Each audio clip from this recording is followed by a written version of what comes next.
Baik, selamat malam, eh, Bapak Ibu,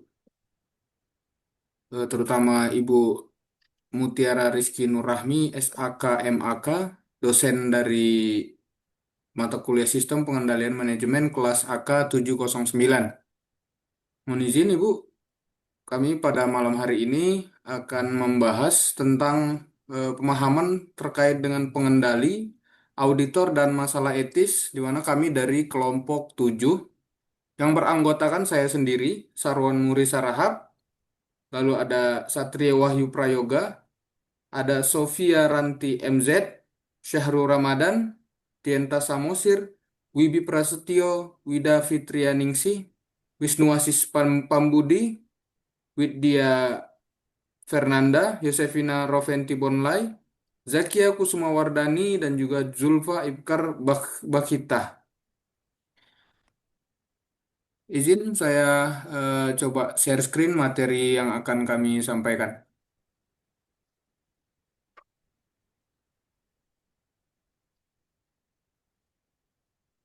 Apakah sudah terlihat?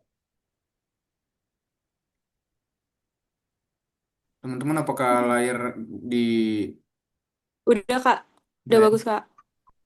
Oke, izin melanjutkan. Baik, yang pertama kita bahas yaitu terkait dengan pengendali ya dalam sistem manajemen itu, di mana pengendali ini diartikan sebagai pejabat ataupun manajer dalam organisasi yang bertanggung jawab membantu manajemen dalam perencanaan, pengendalian, pelaporan, dan evaluasi kinerja. Nah, jika di breakdown ke poin-poin, adapun fungsi dan tugas pengendali itu setidaknya ada 6, di mana yang pertama itu perencanaan, lalu penyusunan anggaran, pengendalian anggaran, pelaporan manajerial, analisis penyimpangan jika ada, lalu evaluasi kinerja dari eh, perusahaan itu sendiri atau organisasi itu sendiri. Lalu jika dikaitkan dalam sistem pengendalian manajemen, peran pengendali itu setidaknya ada 3, di mana dia menentukan indikator kinerja atau KPI, lalu menyusun standar dan target, dan yang ketiga yaitu memastikan feedback dan tindakan korektif. Nah, adapun beberapa kasus di mana pengendali ini memiliki masalah ya, menjadi tidak sesuai dengan tugas dan fungsinya, di mana akan dilanjutkan oleh rekan saya yang lain. Untuk rekan saya persilahkan. Untuk contoh kasus yang kita ambil ini yaitu mengenai PT Asuransi Jiwasraya, Persero. PT Asuransi Jiwasraya merupakan salah satu perusahaan asuransi tertua di Indonesia yang mengelola dana dari jutaan nasabah. Pada akhir dekade 2010-an, Jiwasraya menghadapi krisis likuiditas dan gagal bayar polis yang sangat serius akibat investasi yang tidak bijak dan kurangnya pengendalian internal. Pemerintah Indonesia menganggap ini sebagai salah satu skandal koperasi finansial paling besar dalam sejarah Republik Indonesia dan menimbulkan kerugian negara hingga puluhan triliun rupiah. Penyebab dari kasus ini yaitu mengenai tentang kelemahan pengendalian investasi dan risiko, di mana investasi di aset berisiko tinggi, kemudian ada pelanggaran tata kelola dan risiko, manipulasi atau pelanggaran laporan. Dampak dari kasus ini yaitu ada gagal bayar polis, menyebabkan kerugian negara, lalu menyebabkan kepercayaan publik menurun hingga tindak pidana hukum. Nah, atas kasus ini ada rekomendasi untuk mencegah kasus serupa, yaitu yang pertama, memperkuat internal control system termasuk monitoring risiko investasi secara digital dan otomatis. Yang kedua yaitu memperjelas kebijakan toleransi risiko agar tidak terjadi investasi di luar batas yang ditentukan. Yang ketiga ada meningkatkan integritas pelaporan dengan audit internal dan eksternal yang independen. Lalu yang terakhir yaitu menggunakan teknologi analitik risiko untuk prediksi potensi kerugian. Lanjut.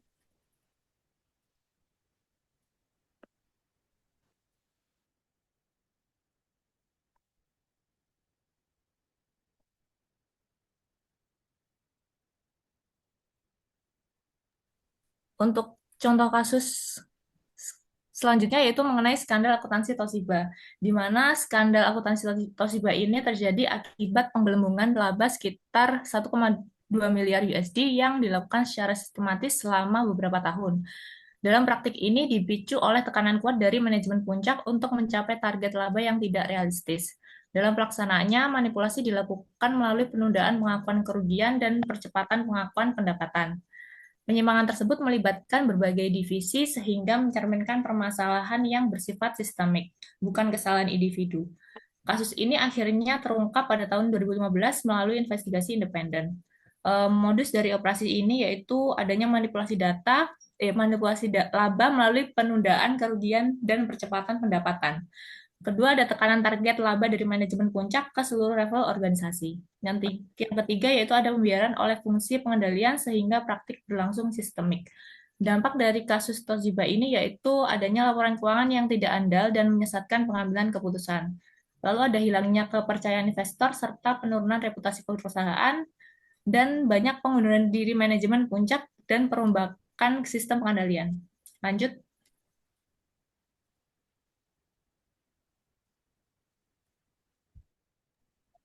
Selanjutnya, pada slide ini kita akan membahas tentang auditor. Pengertian auditor sendiri yaitu pihak independen yang bertugas memeriksa dan menilai efektivitas pengendalian serta keandalan informasi dalam suatu organisasi. Peran auditor Peran auditor yaitu memeriksa dan menilai efektivitas sistem pengendalian, memastikan kepatuhan terhadap kebijakan dan peraturan, serta memberikan rekomendasi perbaikan untuk meningkatkan kinerja dan keandalan organisasi. Kutipan inti dari International Standard on Auditing 315 yaitu auditor wajib memahami atas entitas dan lingkungannya, termasuk sistem pengendalian internal untuk mengidentifikasi dan menilai risiko salah saji material, baik yang disebabkan oleh kecurangan maupun kesalahan. Slide selanjutnya tentang jenis auditor. Auditor dibedakan menjadi beberapa jenis. Yang pertama ada auditor internal. Auditor internal ini bekerja di dalam suatu organisasi atau perusahaan dan berfokus pada evaluasi pengendalian internal serta peningkatan efektivitas operasional. Yang kedua ada auditor eksternal. Auditor eksternal merupakan auditor independen yang berasal dari kantor akuntan publik dan bertugas memberikan opini atas kewajaran laporan keuangan. Yang selanjutnya ada auditor pemerintah. Auditor ini bekerja pada lembaga pemerintahan seperti Badan Pemeriksaan Keuangan atau Inspektorat. Tujuannya memastikan pengelolaan keuangan negara berjalan secara akuntabel. Yang terakhir yaitu ada audit forensik. Audit forensik ini memiliki keahlian khusus dalam melakukan investigasi terhadap kedugaan kecurangan atau fraud. Slide selanjutnya akan dibahas oleh rekan saya.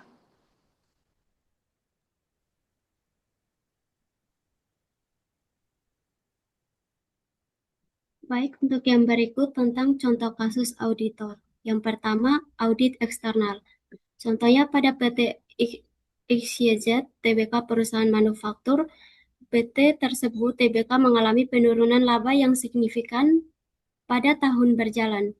Untuk menjaga kepercayaan investor dan harga saham, manajemen melakukan manipulasi laporan keuangan dengan cara menaikkan pendapatan fiktif dan menunda pengakuan beban. Auditor eksternal dari Kantor Akuntan Publik atau KAP ABC menemukan adanya yang pertama, perbedaan antara laporan penjualan dan bukti transaksi. Yang kedua, piutang usaha yang tidak memiliki konfirmasi pelanggan. Yang ketiga, pengakuan pendapatan yang tidak sesuai dengan standar akuntansi. Namun, karena tekanan dari manajemen dan ancaman pemutusan kontrak audit, auditor tetap memberikan opini wajar tanpa pengecualian atau WTP. Selanjutnya, permasalahan auditor yang pertama, pelanggan prinsip independensi. Yang kedua, tidak menerapkan skeptisme profesional. Yang ketiga, pelanggaran kode etik profesi auditor. Dampak yang terjadi adalah yang pertama, investasi mengalami kerugian. Yang kedua, kredibilitas auditor menurun. Dan yang ketiga, auditor dikenakan sanksi oleh regulator. Yang berikut contoh auditor mengenai audit internal. Contohnya pada PT Maju Sejahtera, auditor internal menemukan adanya penyimpanan dalam proses pengadaan barang di mana harga pembelian jauh di atas harga pasar. Setelah ditelusuri, ternyata vendor tersebut dimiliki oleh kerabat direktur utama. Namun, auditor internal tidak melaporkan temuan tersebut karena yang pertama, takut kehilangan jabatan, yang kedua, tekanan dari manajemen puncak,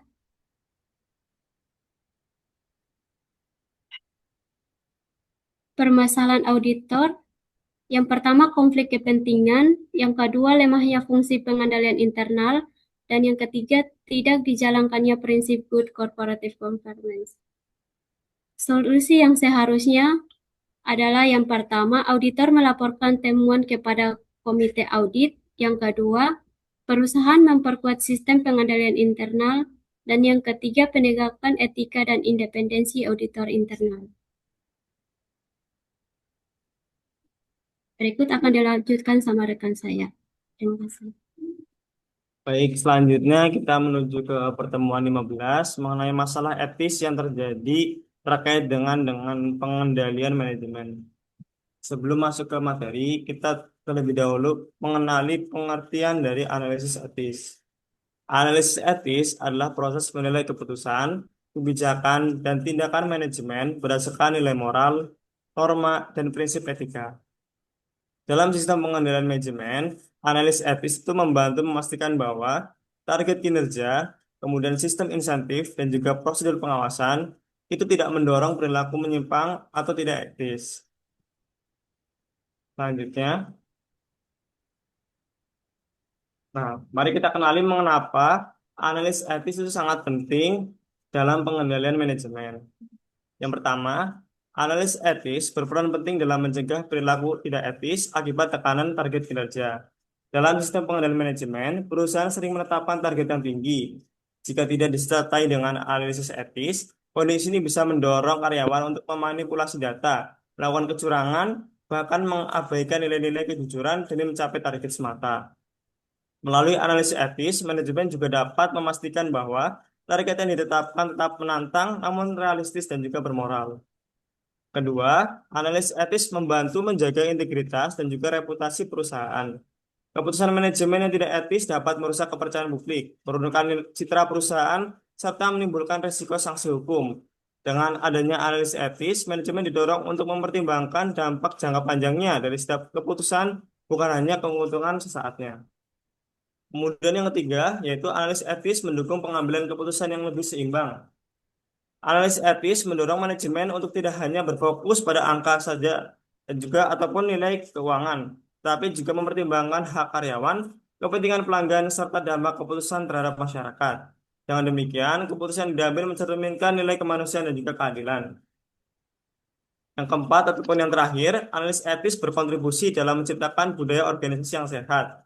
Sistem pengendalian yang disertai dengan analisis etis akan menumbuhkan budaya kejujuran, meningkatkan transparansi, dan juga mengurangi konflik internal. Karyawan tidak hanya merasa diawasi oleh sistem, tapi juga merasa aman secara moral dan juga menjalankan pekerjaannya.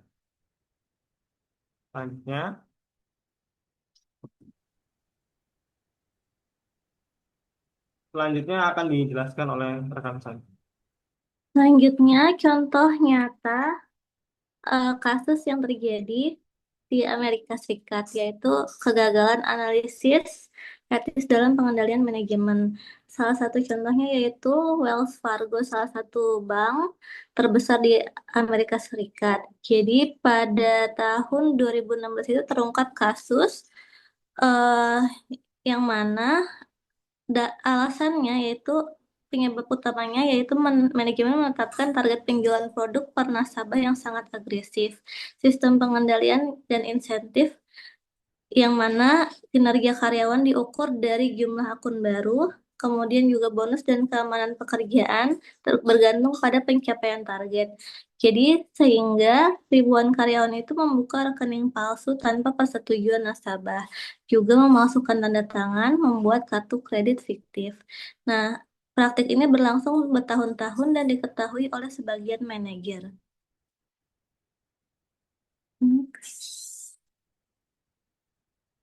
Nah, kalau kita lihat kegagalan analisis etis di kasus tersebut, yaitu manajemen tidak menganalisis dampak etis dari yang pertama target yang tidak realistis tadi, yang kemudian yang kedua sistem insentif berbasis hasil semata. Jadi fokus pengendalian hanya pada angka kinerja, bukan cara mencapainya. Sehingga dampaknya jutaan akun palsu terungkap, denda miliaran dolar, reputasi perusahaan rusak, dan kepercayaan publik menurun drastis. Sehingga pelajaran etis yang dapat kita ambil yaitu sistem pengendalian tanpa analisis etis dapat mendorong karyawan berperilaku tidak etis secara sistemik. Selanjutnya akan dilanjutkan oleh rekan saya.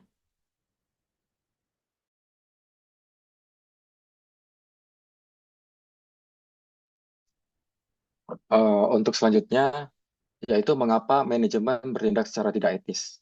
Terdapat 7 faktor. Faktor-faktor ini saya dapat dari referensi dari buku Kenneth sesuai dengan RPS yang dibagikan. Ada 7 faktor mengapa manajemen bertindak secara tidak etis. Yang pertama, tekanan untuk mencapai target dan insentif. Nah, tekanan untuk mencapai target seringkali membuat manajemen mengambil jalan pintas yang tidak sesuai dengan prinsip etika. Nah, dalam kondisi ini, contohnya adalah maraknya manipulasi laporan keuangan, pengabaian standar keselamatan, dan lain-lain. Selain itu, sistem insentif yang berlebihan atau hanya berorientasi pada hasil finansial dapat memperkuat perilaku tidak etis. Yang kedua, self-interest atau fokus pada maksimalisasi kepentingan diri. Dorongan untuk memperoleh keuntungan pribadi seperti bonus besar, kenaikan jabatan, atau pengaruh politik dapat membuat manajer menempatkan kepentingan diri di atas kepentingan organisasi maupun stakeholder. Nah, akibatnya, keputusan yang diambil lebih mencerminkan ambisi individu daripada keberlanjutan ke perusahaan. Terus yang ketiga adalah budaya organisasi yang lemah atau permisif. Lingkungan kerja yang permisif menciptakan persepsi bahwa pelanggaran etika bukanlah masalah besar. Selain itu, lemahnya budaya organisasi sering ditandai dengan kurangnya teladan dari pimpinan. Yang keempat, ketidakadilan dalam sistem pengendalian. Jika sistem pengawasan hanya menargetkan kelompok tertentu atau tidak berlaku secara merata, manajer yang merasa diperlakukan tidak adil bisa mencari cara untuk melanggar aturan. Nah, selain itu, sistem pengendalian yang bias dapat menciptakan peluang bagi manajer untuk memanfaatkan kelemahan tersebut. Terus yang kelima adalah kelemahan etika individu dan kurangnya pemahaman moral. Manajer yang memiliki integritas rendah atau kurang memahami prinsip moral cenderung lebih mudah tergoda untuk melakukan pelanggaran. Terus yang keenam, struktur pengendalian yang lemah atau mudah dikelabui. Nah, jika sistem audit, monitoring, dan pelaporan tidak dirancang dengan baik, maka celah untuk manipulasi data atau penyalahgunaan aset akan semakin besar. Terus yang terakhir, konflik kepentingan dan tekanan eksternal. Konflik kepentingan terjadi ketika manajer harus memilih antara kepentingan pribadi dan kepentingan organisasi. Tekanan eksternal seperti persaingan pasar yang ketat atau tuntutan dari pemegang saham juga dapat mendorong perilaku tidak etis. Next. Next.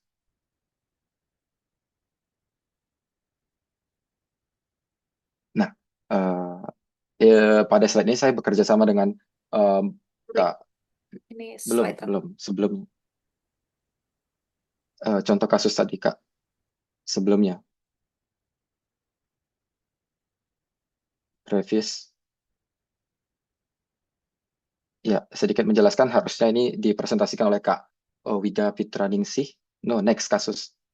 Tapi karena Kak Widanya sedang bekerja, maka izin saya menjelaskan untuk contoh kasus Garuda Indonesia terkait dengan faktor yang menyebabkan manajemen untuk bertindak tidak etis.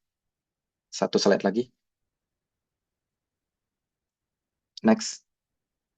Ya, ini merupakan contoh nyata kasus manipulasi laporan keuangan Garuda Indonesia.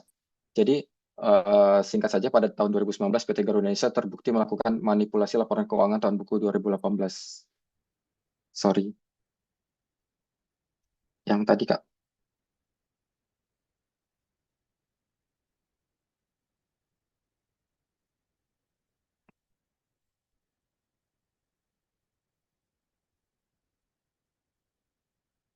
Ya, skandal ini mencuat diketahui oleh Komisaris Khairul Tanjung dan Doni Oscar yang menolak menandatangani laporan karena menemukan ketidakwajaran pencatatan pendapatan. Nah, modus operandinya apa? Garuda secara sengaja mengakui pendapatan yang belum layak diakui. Jadi dia mengakui pendapatan yang seharusnya itu dicatat sebagai AR atau account receivable. Pencatatan ini menyebabkan kinerja Garuda tampak untung sebesar 807.000 USD. Nah, motif dan penyebab tidak etisnya apa? Yang pertama itu tadi yang telah saya jelaskan, poin nomor 1, yaitu tekanan mencapai target kinerja. Jadi karena target kinerja tinggi, maka manajemen mengambil jalan pintas untuk mencapai target tersebut. Biarpun cara pintas tersebut merupakan cara yang ilegal. Terus terkait budaya, citra harus tampak baik, terus pengawasan dan sistem audit tidak efektif. Dampak kasusnya apa? Yang pertama, kerugian reputasi bagi Garuda dan BUMN sektor transportasi, terus penurunan kepercayaan investor dan publik, terus Garuda Indonesia mendapatkan sanksi dari Bursa Efek Indonesia dan menjadi contoh besar kegagalan dari GCG BUMN atau Good Corporate Governance. Next, untuk selanjutnya akan dijelaskan oleh rekan saya. Terima kasih. Baik, terima kasih. Saya akan melanjutkan yaitu tentang pengendalian umum. Untuk pengertian pengendalian umum, yaitu adalah seperangkat kebijakan, prosedur, dan praktik manajemen yang diterapkan di seluruh organisasi untuk menciptakan lingkungan kerja yang tertib dan terkendali. Pengendalian Pengendalian ini bersifat mendasar dan menjadi dasar bagi pengendalian yang lebih spesifik pada tingkat operasional.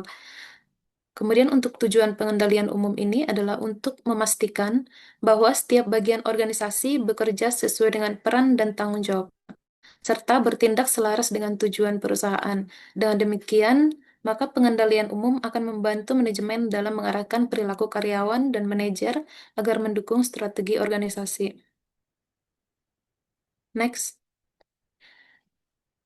Terdapat beberapa pengendalian umum. Yang pertama itu adalah struktur organisasi dan pembagian tugas. Nah, di mana pengendalian umum harus dimulai dari struktur organisasi yang jelas, termasuk pembagian wewenang dan tanggung jawab. Kemudian juga pemisahan fungsi, misalnya antara perencanaan, pelaksanaan, dan juga pengawasan, yang bertujuan untuk mencegah konflik kepentingan serta mengurangi risiko kesalahan dan kecurangan. Yang kedua yaitu kebijakan dan prosedur perusahaan, di mana kebijakan dan prosedur tertulis berfungsi sebagai pedoman kerja bagi seluruh karyawan. Nah, adanya pengendalian umum akan memastikan bahwa aktivitas operasional dilakukan secara konsisten, sesuai dengan standar, dan juga akan sejalan dengan tujuan organisasi. Kemudian yang ketiga adalah sistem perencanaan dan penganggaran. Proses perencanaan dan penyusunan anggaran merupakan alat pengendalian umum untuk mengarahkan perilaku manajer. Nah, anggaran ini digunakan sebagai dasar pengendalian biaya untuk berkoordinasi antar unit dan juga untuk evaluasi kerja. Kemudian yang keempat adalah sistem informasi manajemen. Pengendalian umum mencakup keandalan sistem informasi dalam menyediakan data yang akurat dan tepat waktu.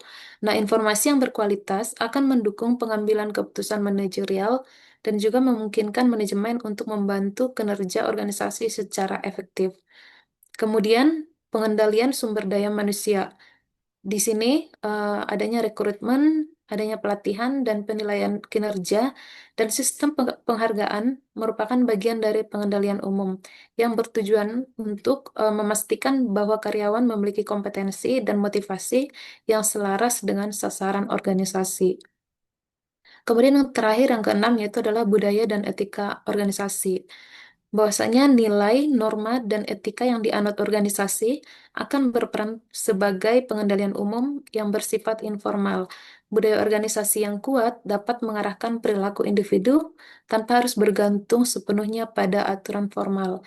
Misalkan di perusahaan bidang apapun, maka nilai kejujuran dan profesionalisme ditanamkan kepada seluruh karyawan. Budaya ini akan membuat karyawan tetap bekerja secara etis meskipun tanpa pengawasan langsung. Selanjutnya akan dijelaskan oleh teman saya, Syahrul.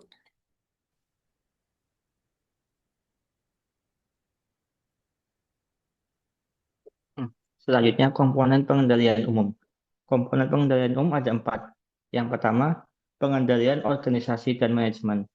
Meliputi pemisahan tugas agar tidak ada individu yang menguasai seluruh proses transaksi dari awal hingga akhir. Kemudian yang kedua, pengendalian keamanan fisik dan logis. Mengatur akses terhadap fasilitas fisik serta akses digital ke data dan program melalui password, firewall, atau antivirus. Yang ketiga ada pengendalian operasi komputer. Memastikan sistem berjalan stabil, mencakup jadwal pemeliharaan dan prosedur backup data untuk pemulihan bencana. Yang keempat, ada pengendalian pengembangan sistem. Prosedur standar dalam merancang, menguji, dan mengimplementasikan sistem baru agar tidak mengganggu operasional yang ada. Next.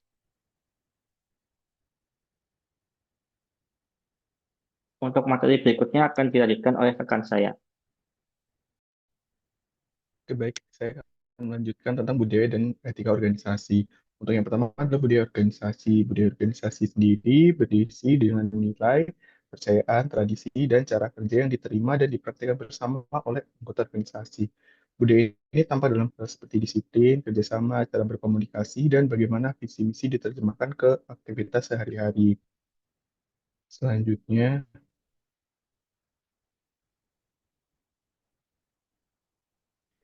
etika organisasi. Untuk etika organisasi adalah seperangkat prinsip, norma, dan kode perilaku yang mengatur apa yang boleh dan tidak boleh dilakukan anggota organisasi dalam melaksanakan tugas. Etika mengatur hubungan atasan bawahan, antar rekan kerja, dan hubungan organisasi dengan pihak eksternal. Misalnya larangan korupsi, menjaga kerahasiaan data, dan tidak menerima gratifikasi. Selanjutnya, hubungan budaya dan etika organisasi. Budaya organisasi menyediakan nilai dan norma dasar, sedangkan etika organisasi menerjemahkannya menjadi standar perilaku konkret dan kode etik. Budaya yang kuat dan positif cenderung membentuk perilaku etis, sedangkan budaya yang lemah atau negatif dapat mendorong perilaku tidak etis meskipun aturan formal sebenarnya sudah ada.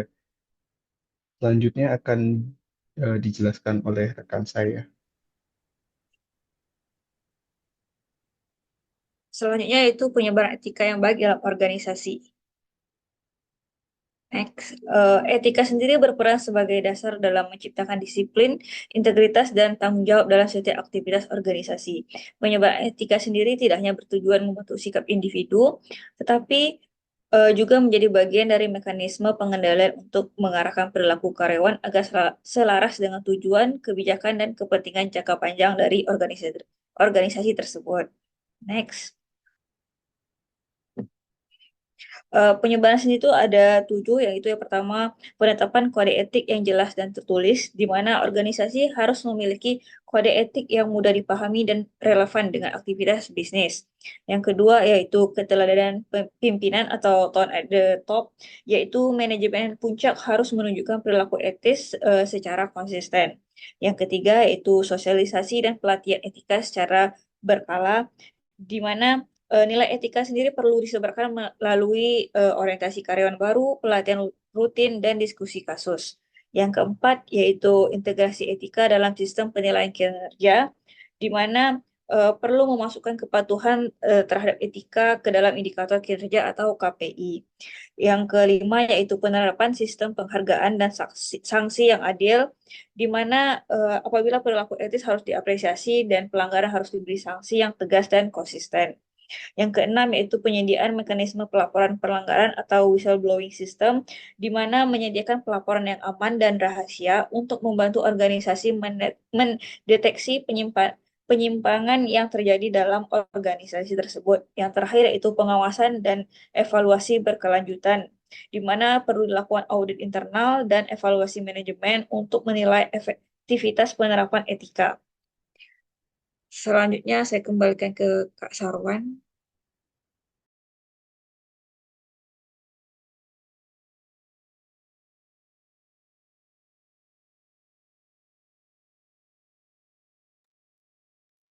Baik, eh, mungkin sekian yang dapat kelompok kami sampaikan terkait dengan eh, pengendali, auditor, dan juga masalah-masalah etis di organisasi. Lebih dan kurangnya kami mohon maaf. Eh, Terima kasih atas kesempatan yang diberikan. Selamat malam.